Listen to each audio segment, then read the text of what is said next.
I will make a statement about how we restore order and control to our borders.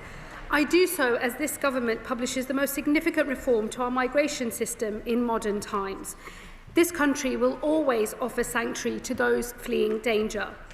But we must also acknowledge that the world has changed, and our asylum system has not changed with it. Our world is a more volatile and more mobile place. Huge numbers are on the move. While some are refugees, others are economic migrants seeking to use and abuse our asylum system. And even genuine refugees are passing through other safe countries searching for the most attractive place to seek refuge. The burden that has fallen on this country has been heavy. 400,000 have sought asylum here in the last 4 years.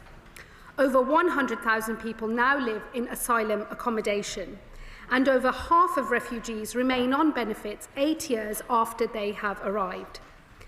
To the British public who foot the bill, the system feels out of control and unfair. It feels that way because it is. The pace and scale of change has destabilised communities. It is making our country a more divided place. There will never be a justification for the violence and racism of a minority. But if we fail to deal with this crisis, we will draw more people down a path that starts with anger and ends in hatred. I have no doubt about who we really are in this country. We are open, tolerant, and generous. But the public rightly expect that we can determine who enters this country and who must leave. To maintain the generosity that allows us to provide sanctuary, we must restore order and control. Rather than deal substantively with this problem, the last Conservative government wasted precious years and £700 million on their failed Rwanda plan, with the lamentable result of just 4 volunteers removed from the country. As a result, they left us with the grotesque chaos of asylum seekers housed in hotels, shuttled around in taxis, with the taxpayer footing the bill. My predecessor as Home Secretary picked up this dreadful inheritance and rebuilt the foundations of a collapsed asylum system. Decision-making has been restored, with a backlog now 18% lower than when we entered office. Removals have increased, reaching nearly 50,000 under this government. Immigration enforcement has hit record levels, with over 8,000 arrests in the last year. The Border Security Bill is progressing through Parliament, and my predecessor struck a historic agreement with the French, which means small boat arrivals can now be sent back to France. These are vital steps, but we must go further.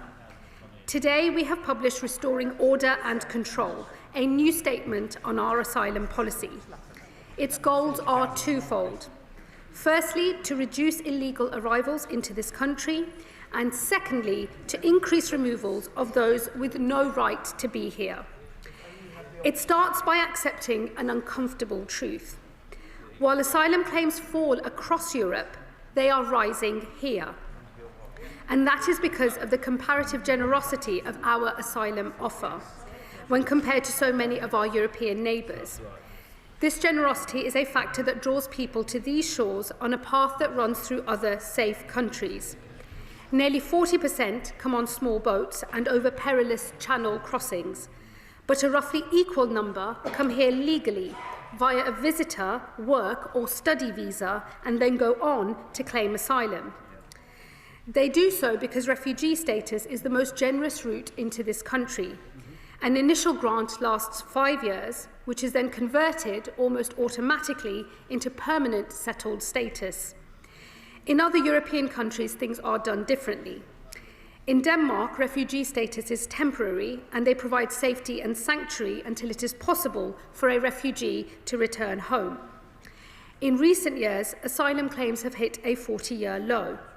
And now, across Europe, countries are tightening their systems in similar ways. We must act too.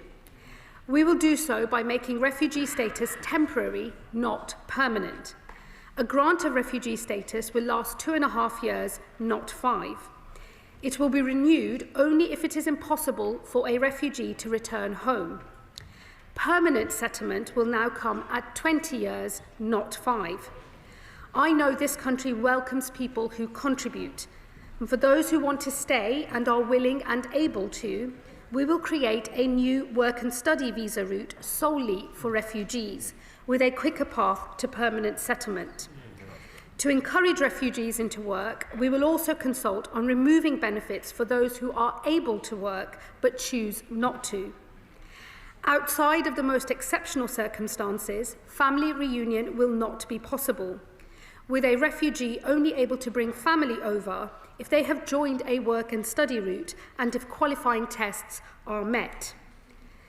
While over 50,000 were granted refugee status in the last year, more than 100,000 claimants and failed asylum seekers remain in taxpayer-funded accommodation. And we know that criminal gangs use the prospect of free bed and board to promote their small boat crossings. We have already announced that we will empty asylum hotels by the end of the Parliament, and we are exploring a number of large military sites as an alternative. We will now also remove the 2005 legislation that created a duty to support asylum seekers, reverting to a legal power to do so instead. While we will continue to support those who play by the rules, those who do not, be that through criminality or antisocial behaviour, can have their support removed. We will also remove our duty to support those who have a right to work. It is right that those who do receive support pay for it if they can. So those with income or assets will have to contribute to the cost of their stay. This will end the absurdity that we currently experience, where an asylum seeker receiving £800 each month from his family and who had recently acquired an Audi was receiving free housing at the taxpayer's expense, and the courts judged that we could do nothing about it. Mr. Speaker, these measures are designed to tackle the pull factors that draw people into this country. But reducing the number of arrivals is just half of the story. We must also enforce our rules and remove those who have no right to be here. This will mean restarting removals to countries where they have been paused. In recent months, we have begun voluntary removal of failed asylum seekers to Syria once again. However, there are still many failed asylum seekers here from Syria, most of whom fled a regime that has since been toppled. Other countries are planning to enforce removals, and we will follow suit. Where a failed asylum seeker cannot be returned home, we will also continue to explore the possibility of return hubs, with negotiations ongoing.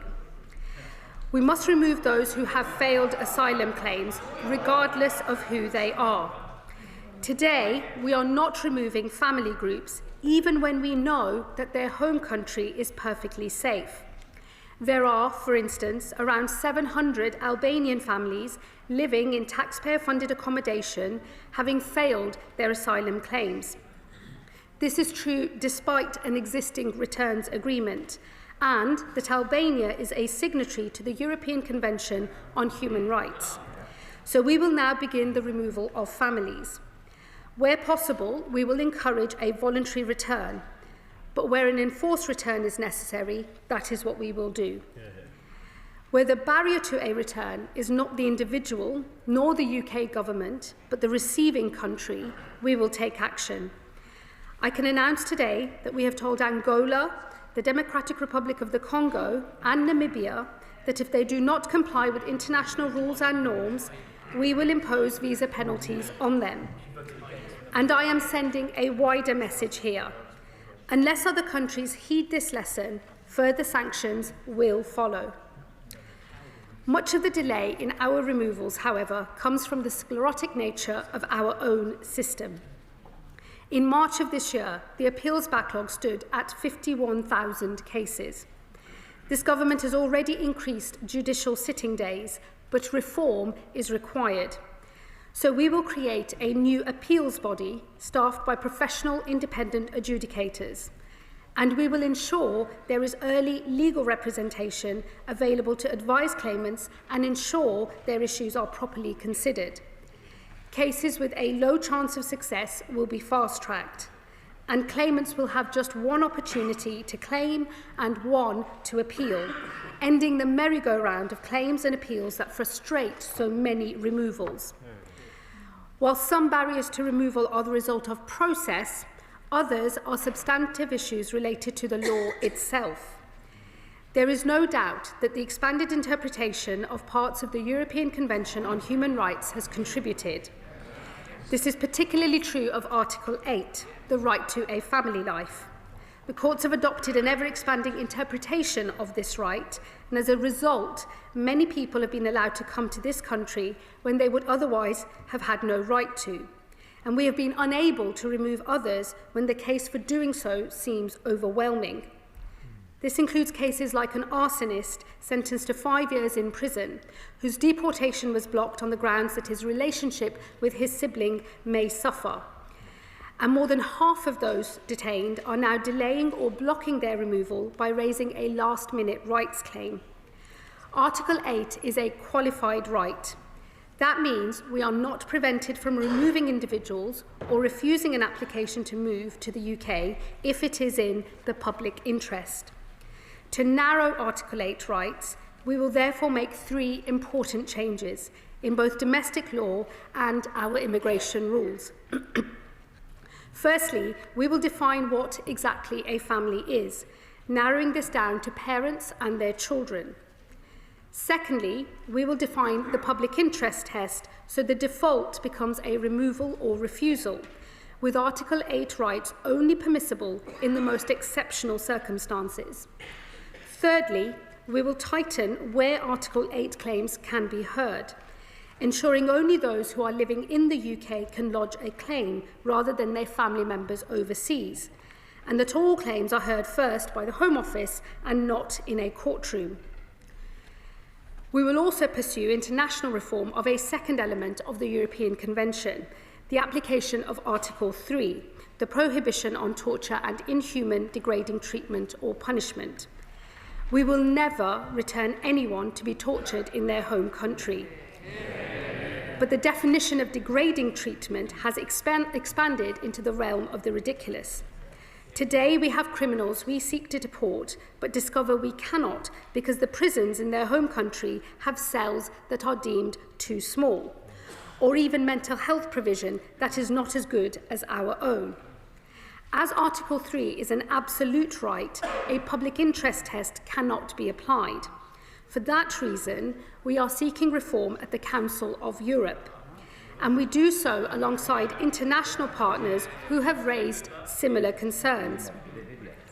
But it is not just international law that binds us. According to data from 2022, over 40% of those detained for removal claimed they were modern-day slaves.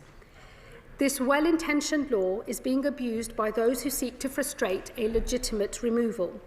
So I will bring forward legislation that tightens the modern slavery system to ensure that it protects those it was designed for and not those who seek to abuse it. Taken together, Madam Deputy Speaker, these are significant reforms. They are designed to ensure our asylum system is fit for the modern world and that we retain public consent for the very idea of providing refuge. We will always be a country that offers protection to those fleeing peril, just as we did in recent years when Ukraine was invaded, when Afghanistan was evacuated, and when we repatriated Hong Kongers.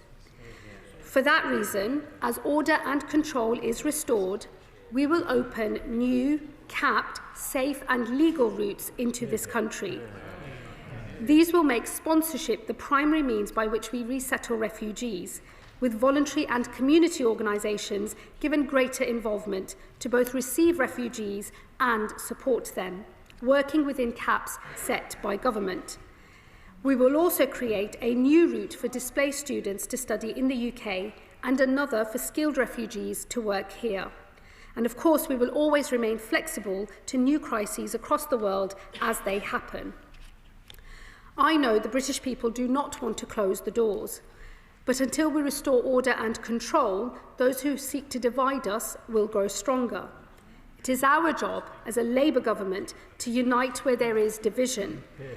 So we must now build an asylum system for the world as it is, one that restores order and control, one that opens safe and legal routes to those fleeing danger across the world, and one that sustains our commitment to providing refuge for this generation and those to come. I know the country we are. We are open, tolerant, and generous. We are the Greater Britain that those on this side of the House believe in, not the littler England that some would wish we would become. These reforms are designed to bring unity where others seek to divide.